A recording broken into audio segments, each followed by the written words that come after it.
out for a moment. With the way that offenses have kind of evolved in the last few years with spacing, inverting actions, and things like that, what kind of trends have you noticed defensively to kind of counteract those things? And do you sense any kind of big shift moving forward to kind of counter how offenses are evolving?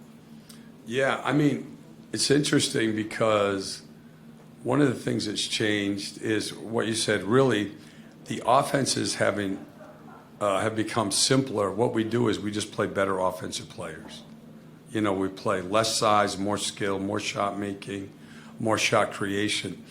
It used to be, even 6-7 years ago, you know, the differences in offense within the league was dramatic.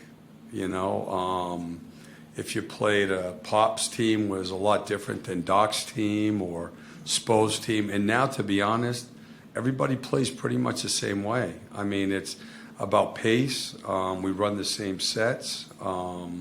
Everybody has different names, but there's not a lot of difference. You know, Miami's a little different with what they do.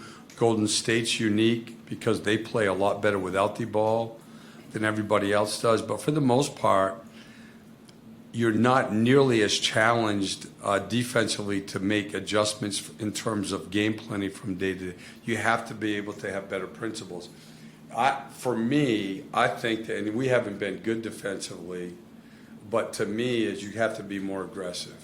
I just don't think you can sit back like you used to. You know, even 5 or 6 years ago, if you got back on defense, if you didn't foul, and if you could rebound, you're good to go.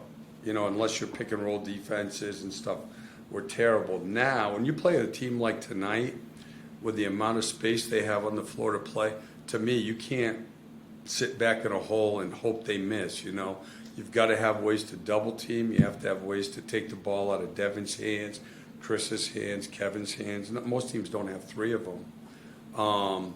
And then you have to be good with your principles too. If you wanted to look at it, there's, I think, 2 of the top 7 defensive teams right now that if you look at their coverages and stuff, they're not good. But they're great at same thing. They don't give up fast break points. They rebound the ball and they don't foul. There's still, that part remains the same.